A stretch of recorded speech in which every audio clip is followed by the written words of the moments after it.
4 10 ថ្ងៃក្រោយពីពេលដែលយាយនួនគាត់ទៅជួបនឹងយាយច័ន្ទមុខនោះគេឃើញមានការរវល់ចម្លែកនៅផ្ទះមាតានាងវិធាវីស្ត្រីនេះតាំងក្រោយពីព្រឹកឡើងក៏ដេញឲ្យយាយភ័យបោសម្បុកពីងពីងដែលត្រដាងសំធឹងជាសំណាញ់ឬជាអន្ទាក់សម្រាប់ចាប់សត្វល្អិតតាមជញ្ជាំងនិងតាមគ្រឿងដំបូលព្រមទាំងបង្កប់ឲ្យជូតលាងក្តារកំរាលឲ្យរលោងយងឯនាងវិធាវីនាងត្រូវវេនដូរខាត់គ្រឿងប្រាក់ស្លាបារីជូតប៉ាន់តែនិងពែងហើយមើលថែធួនកុំឲ្យរបស់ទាំងនោះខ្វះវត្ថុអ្វីឡើយ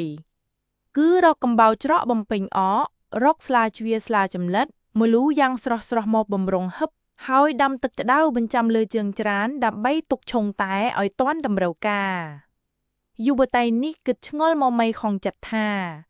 ម៉ែអញគាត់រៀបចំទទួលនរណាចម្លែកណាស់យាយនួនគាត់រើសយកព្រំថ្មីដែលតែងប្រាវក្នុងឱកាសជាអូឡារិកម្ដងមកក្រាលលើក្តាររៀបប្រដាប់ទទួលភ្ញៀវតាមនិយមប្រពៃណីមិនយូរប៉ុន្មានគេក៏ឮសូររថយន្តមួយបើកមកឈប់នៅចំមុខផ្ទះយាយនួនក៏មានចិត្តរីករាយសែនសោមនស្សបន្តិចក្រោយមកគេឃើញស្ត្រីពីរនាក់មួយធាត់ស្អីដុតតបាល់មួយស្គមកញ្ច្រឹងដុតត្រីឆ្អើមួយស្លៀកខៀនបៃតងមួយស្លៀកខៀនស៊ីធួដៃលម្អដោយកងពេជ្រជើងដោយស្បែកបាតដាំដិនភ្លឺរន្ទាលស្ត្រីតាំងពីរនេះច្រានយាយច័ន្ទឲ្យដើរយោងមុខហើយក៏នាំគ្នាត្រាច់ពីក្រោយម្នាក់មានដំណើរអែកដោយទាកាប៉ាម្នាក់រយាវរយ៉ាវដួចគុកក្រំមុខរង្វះលុះដល់ជិតហើយយាយច័ន្ទក៏ស្រែកសួរចៅរៅទៅនួនអើយទៅណាហើយនាងធោហើយនឹងនាងថិនគេមកលេងយាយនួនដែលឃ្លាំចាំតែភ្ញៀវនោះក៏ធ្វើឲ្យជាភ្ញាក់ស្ទុះមកក្លៅហើយចុចាយ៉ាងរាក់ទាក់អូអញ្ជើញច័ន្ទអញ្ជើញនាងមកអញ្ជើញលើព្រំនេះមកថាហើយគាត់បែរទៅហៅម៉ៃភ័យឲ្យយកទឹកក្តៅមកចាក់តែចំណែកស្ត្រីធាត់និងស្គមកៅបើបានដាក់ខ្លួនអង្គុយលើកំប្រៅពីចាត់នោះក៏លើកដៃសំពះជំរាបសួរចែថ្វាយព្រះនាងយាយនួនឆ្លើយដោយលើកដៃប្រណម្យសងវិញយាយច័ន្ទដែលអង្គុយនៅដើមអាសគេនោះចាប់និយាយហ៊ីយប់មិញនេះវារងាតែមកថៃតែម្ដងហើយដណ្ដប់ភួយពី3ជាន់ហើយនៅតែមិនបាត់ស្ត្រីធាត់ដែលឈ្មោះថាធោនោះឆ្លើយឡើងរងានៅផ្ទះគ្រាន់បាវដេកាលពីល្ងាចថ្ងៃសៅរ៍មុននោះខ្ញុំបានជិះកណោតទៅទាប្រាក់ពីចិនម្នាក់នៅឯបាក់ព្រាយប់នោះចំជារងាហើយស្ទើរតែកកឈាមក្នុងខ្លួនតែម្ដងយាយនួនគាត់សួរថាហើយណៃសុតគេទៅណាទៅបានជាគេបណ្ដោយឲ្យនាងពិបាកយ៉ាងនេះចាគេរវល់ទៅមើលកូនកូលីច្រូតស្រូវនៅឯចន្ទាស្វានាងធោដែលចង់ឆ្លៀតយកឱកាសដើម្បីអួតពីកូនខ្លួនក៏ប្រងាប់បន្ថែមសេចក្តីថាឯកូនខ្ញុំអាណៃសុតនោះវាទៅត្រួតគេបាញ់ថ្មឯភ្នំសំពៅដែលគេវាយបំបែកដឹកយកទៅចាក់ធ្វើផ្លូវរទេះភ្លើងទៅមង្គលបារីថាហើយអ្នកនិយាយនេះក៏ទាញកន្ធរមកស្ដក់ទឹកម៉ាត់ច្រោកយាយនួនគាត់តបដោយទំអូនថាធោគេរវល់គ្រប់គ្នាតែម្ដងប្រពន្ធដោយប្រពន្ធប្តីដោយប្តីកូនដោយកូនឯខ្ញុំហើយនៅតែផ្ទះនឹងទៅសមាទានសិលប៉ុណ្ណោះគ្មានបានរកអ្វីនឹងគេសោះចែគិតទៅបរលោកចំចល្អហើយតាមអីខ្ញុំមានកូនច្រើនបើមិនខំទៅបានអីចែកឲ្យវាដោយចាយនេះចំមហាសបាយហើយធ្វើតែទៀនហើយមានកូនតែមួយមិនមានព្រួយអីច្រើនទៀតកូនចាយធំប៉ុណ្ណាហើយខ្ញុំមិនដែលឃើញសោះយាយនួនគាត់ស្រែកហៅថាអាវីអើយអាវីទៅណាហើយមីងអញឯងគេចង់ស្គាល់អញឯងនាងវិធាវីកៅបាននាងឃើញភ្ញៀវចម្លែកឡើងផ្ទះនាងក៏ចូលលាក់ខ្លួននៅក្នុងបន្ទប់លុះនាងលឺមាត់ម្ដាយស្រែកហៅដូចឆ្នោតនាងក៏ស្ទុះមកទាំងក្រៀមក្រំចិនមកក្រៅនាងខំទប់កុំឲ្យក្តីមងសាវចោលស្រមោលទៅលើភ័ក្រនាងក្នុងគ្រានោះនាងវិធាវីពាក់អាវទំនើបថ្មីពណ៌កុលាបខ្ចីលម្អដោយចរន្តនៅស្រងកនិងស្លៀកសំលុយត្រួយចេកនាងដើរចេញមានទឹកមុខញញឹមស្ងួតនាងធរនិងនាងថិនជាប្អូនកាលបើបានឃើញរូបឈុំលំពណ៌នាងវិធាវីស្រក់ព្រាមព្រីដូច្នោះហើយក៏ចាប់ចិត្តស្រឡាញ់មហិមា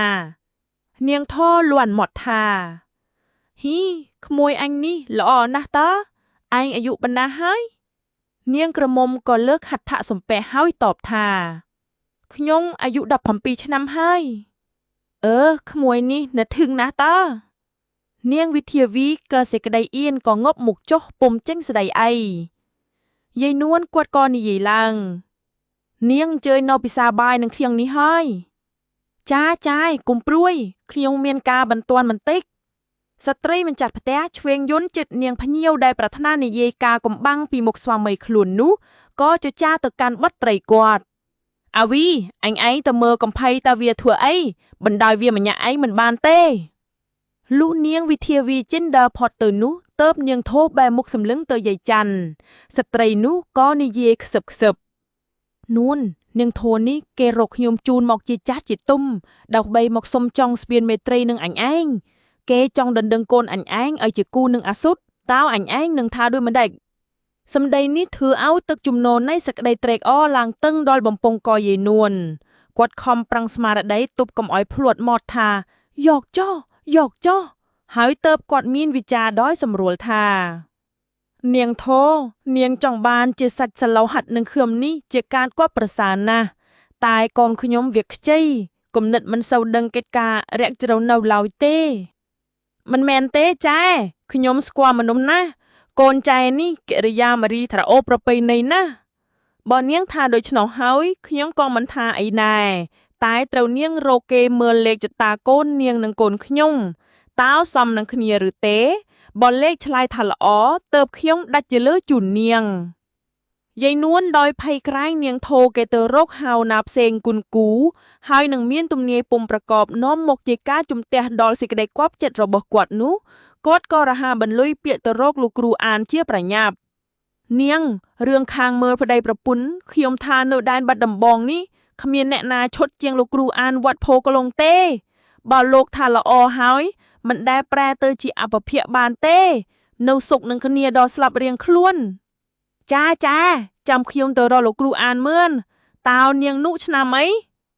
នាងសួរច័ន្ទចុះច័ន្ទគេដឹងស្រាប់ហើយយាយច័ន្ទឆ្លើយថាខ្ញុំចាំហើយនាងធោម្ដេចយើងល្មមលាគេទៅហើយឬដឹងចាថាហើយស្ត្រីធាត់នឹងស្គមក៏លើកដៃសំពាក់លាយាយនួនប្រុងទៅចុះនាងថិនតែអំបញ្ញមឹងមិនបាននិយាយថាអ្វីសោះក៏និយាយទៅកាន់នាងធោកូននេះត្រូវហើយសំនឹងអាសុតមុខជាវាពេញចិត្តវា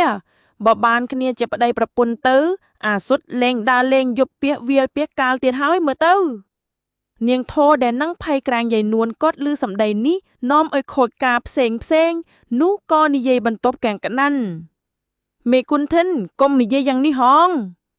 តែខណៈនោះយាយនួនដែលមានប្រលឹងអណ្ដែតទៅលើអាកាសមិនបានជាចាប់ចិត្តស្ដាប់សម្ដីលើកក្រោយនេះទេបើប្រសិនបើជាគាត់គុំរវល់តែត្រេកអរហួសពេកប្រហែលជាត្រចៀកគាត់នៅចំហខ្លះហើយប្រហែលជាគាត់មានសង្ស័យកើតនឹងស៊ើបសួរបើកិរិយាមារាចៅណៃសុតថងពុំខានហើយប្រហែលជាគ្មានរឿងនេះនិទានទៅទៀតឡើយលុះឮសូឡានបើកទៅផុតហើយនាងវិធាវីក៏ចិនមកសួរម្ដាយថាម៉ែអ្នកណាហ្នឹងមើលតែស្រីអ្នកមានស្រុកព្រៃតែម្ដងហើយចំណាក់ប៉ុណ្ណឹងហើយនៅតែស្លៀកខៀនពណ៌ពាក់មាសរាប់គីឡូមនុស្សមានសម្បត្តិយ៉ាងនេះខ្ញុំមិនចង់ជួបមុខទេយាយនួនដែលស្មារតីនៅតែត្រេកអរនោះក៏មិនបានឮពាក្យកូនចចាគាត់ស្ដាប់បានតែចុងកន្ទុយសម្ដីគាត់សម្លឹងមុខកូនគាត់ហាល់គាត់ធ្វើប៉ុណ្ណោះក៏ដើរចេញទៅ